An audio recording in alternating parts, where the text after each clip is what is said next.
Blood pressure, BP हा शब्द जरी ऐकला तरी आपल्याला थोडंसं प्रेशर आल्यासारखं जाणवतं. रोजच्या रेलचेलीमध्ये पाहतो 10 लोकांपैकी किमान 3 तरी लोकांमध्ये आपल्याला बीपी आढळून येतो.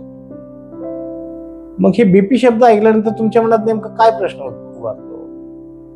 म्हणजे कित्येक लोकांना बीपी एवढंच माहिती आहे, पण त्याचा लॉंग फॉर्म माहित नाही आहे किंवा तो का होतो, बीपी हाय झाल्यानंतर काय होतं, लो झाल्यावरती काय होतं.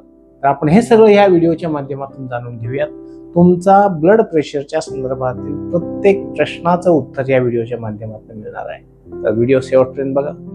मी शशिकांत कांबळे, चला बोलूयात या युट्यूब चॅनलवरती आपले सहर्ष स्वागत करीत आहे.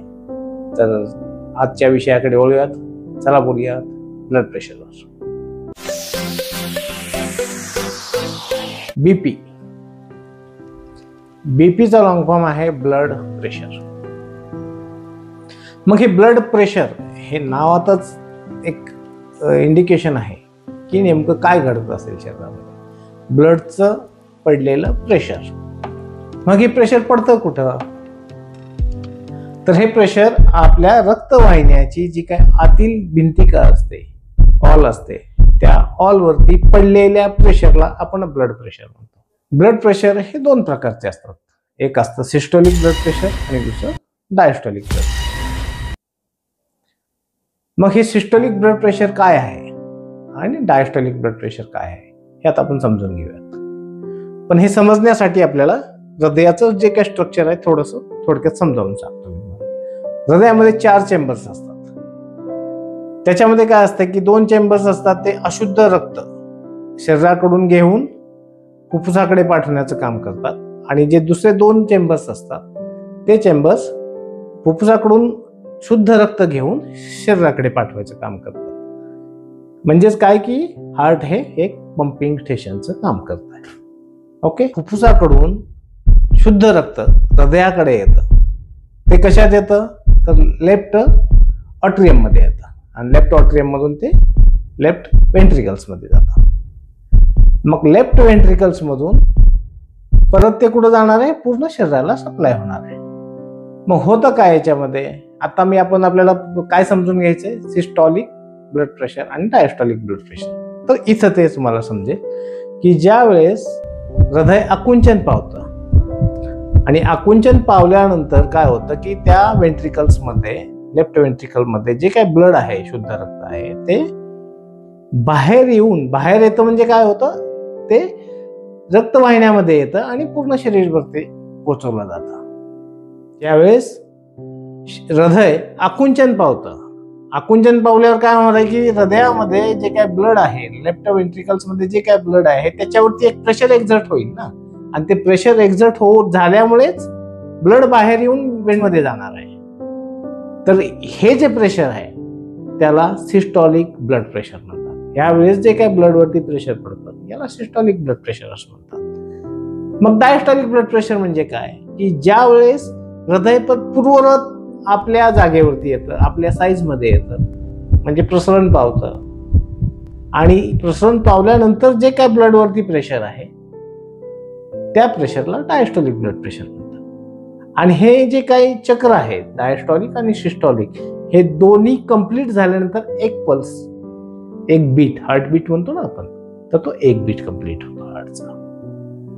तर सिस्टॉलिक ब्लड प्रेशर, सिस्टॉलिक जे काही प्रोसेस आहे आकुंचन पावण्याची, याला किती वेळ लागतो? तर ह्याला 0.3 सेकंद एवढा वेळ लागतो. आणि डायस्टॉलिक जे प्रेशर एक्झर्ट होतं, ही जी काय प्रोसेस आहे डायस्टॉलची, तर त्या प्रोसेसला 0.5 सेकंद एवढा टाइम लागतो. म्हणजे साधारणतः ही जी काय पूर्ण एक हार्टबीट आहे त्या हार्टबीटला 0.8 एवढं सेकंद लागतं. म्हणून आपल्या जर गणित काढलं, हे तुम्ही जर कॅल्क्युलेशन काढलं, तर 1 मिनिटामध्ये 72 हार्टबीट होतात. 72 वेळा आपलं हृदय पंपिंग करत असतं.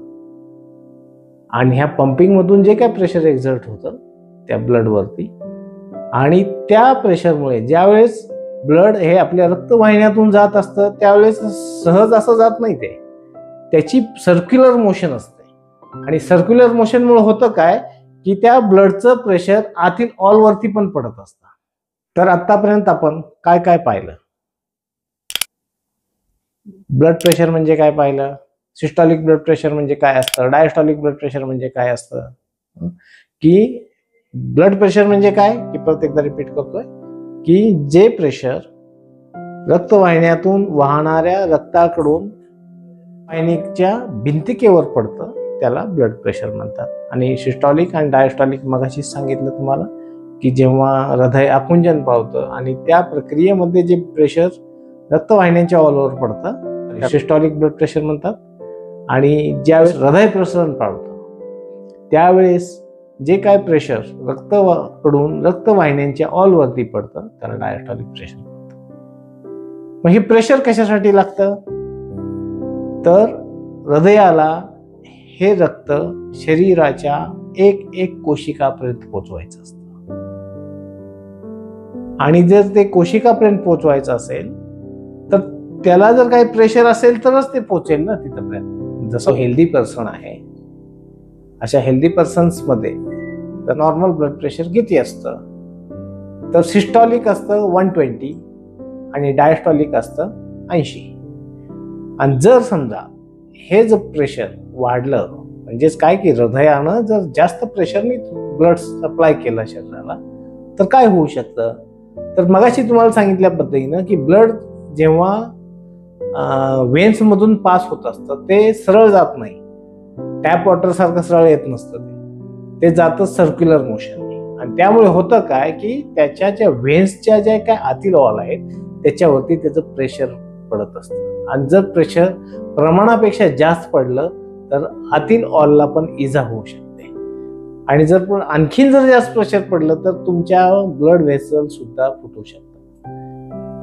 मग अशा वेळी समजा हीच ब्लड व्हेसल तुमच्या ब्रेनची आहे आणि ब्रेन मध्ये समजा तुमची ब्लड व्हेसल जर बस्ट झाली तर काय याला म्हणतो आपण, ब्रेन हिमोरेज म्हणतो. अशा कंडिशन मध्ये शॉक येण्याची किंवा लकवा येण्याचे चान्सेस जास्त असतात. आणि समजा हीच जर व्हेन तुमच्या हृदयाची आहे तर तिथेही हार्ट फेल्युअरची कंडिशन्स येते. ब्लड प्रेशर जर वाढलं तर किती हानिकारक आहे हे लक्षात घ्या. आपण पाहूयात की बीपी किंवा ब्लड प्रेशर हे वाढण्याचे कारण काय काय आहेत, की आपल्या शरीरामध्ये ब्लड प्रेशर का वाढतं, तर त्याचं नंबर 1 कारण आहे स्ट्रेस, ताण तणाव. काय होतं याच्यामध्ये की ऑफिस वर्कचा काही ताणतणाव असेल, बिझनेस मधला काही ताणतणाव असेल किंवा घरातील काही गोष्टी असतात, अशामुळे ताणतणाव यायला लागतो. तर हा ताणतणाव हा काय आहे, बाहेरील ऍटमॉस्फिअरचा तणाव आहे. तुमच्या शरीरात काय त्याच्याशी काय रिलेशन आहे का, परंतु तुम्ही बाहेरील जो काही वातावरण आहे त्या वातावरणाचा तणाव तुम्ही तुमच्या शरीराला देत आहे. तर तुम्हाला हे मॅनेज करता आला पाहिजे. आणि ज्यावेळेस तुम्ही हे मॅनेज करायला शिकाल तर तुमचा ब्लड प्रेशर 100% नॉर्मल राहील. दुसरी गोष्ट आहे डाएट.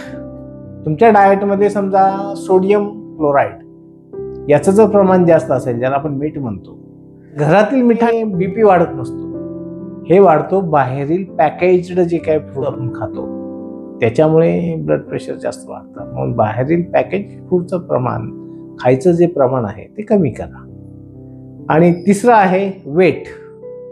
जर तुमचं वेट गेन होत असेल किंवा लठ्ठपणा होत असेल तर काय होतं की हृदयाला तुमच्या शरीराला ब्लड तर पोचवावंच लागतं, पण तुमची जी काही एक्स्ट्रा वाढलेली चरबी आहे त्यालाही ब्लड पोचवावं लागतं. ब्लड प्रेशर वाढलेलं आहे याचे इंडिकेशन्स काय आहेत, की केव्हा आपल्याला जाणवतं की आपल्याला ब्लड प्रेशर वाढायला लागलेलं आहे, काय होतं नेमकं अशा वेळी, तर शरीराचा जो वरचा भाग आहे तो जड व्हायला लागतो किंवा तुमचं डोकं जड व्हायला लागतं, डोकं दुखायला लागतं, तुम्हाला श्वास घ्यायला तकलीफ व्हायला लागते, परत डोळे जड व्हायला लागतात.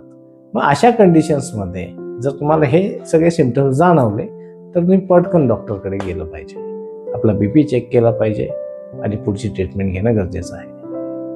मी आत्ता तुम्हाला जे काही सिम्पटम्स सांगितले असे सिम्पटम्स तुम्हाला जेव्हा जाणवतात अशा वेळी तुम्ही कुठलंही प्रकारचं पेय म्हणजे लिंबू सरबत किंवा एखादं कोल्ड्रिंक्स किंवा चहा अशा प्रकारचं कुठलंही पेय पेऊ नका. याने काय होतं माहिती आहे का, ऑलरेडी प्रेशर बॉडीमध्ये प्रेशर एक्झर्ट झालेलं असतं आणि तुम्ही अजून बॉडीमध्ये लोड टाकताय तर हे तुम्ही करणं टाळा. तुम्ही तुमच्या चेहऱ्यावरती पाणी मारू शकता. चेहऱ्यावरती पाणी मारल्यानंतर तुमचं थोडंसं काही स्ट्रेस लेवल असेल काय असेल ते कमी होते आणि तुमचा बीपी ऑटोमॅटिकली डाऊन व्हायला. तिसरी गोष्ट, तुम्ही काय करू शकता असे सिम्पटम जाणवले तर तुम्ही वॉक करा. जनरली काय होतं, जेव्हाही तुम्ही वॉकिंगला जाता, चालायला जाता, त्यावेळेस तुम्हाला दम लागतो, तुम्हाला घाम यायला लागतो. तर घाम येतो किंवा तुम्हाला दम लागायला लागतो म्हणजे काय होत असतं की तुमच्या शरीरातील ब्लड प्रेशर कमी करणारी जी यंत्रणा आहे ती ऍक्टिव्हेट झालेली असते तशा कंडिशन्समध्ये. आणि जर तुम्हाला असे काही सिम्पटम्स आढळले आणि तुम्ही त्यावेळेस थोडंसं तिथल्या तिथं थोडंसं वॉकिंग वगैरे जरी केलं तरी तुमच्या शरीरातून थोडासा घाम यायला लागेल.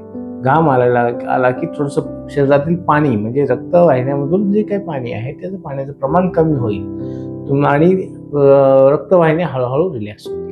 त्याच्यावरचं जे प्रेशर आहे ते हळूहळू कमी व्हायला लागेल. त्यामुळे चालणं हा पण एक त्याच्यावरती उपाय होऊ शकतो.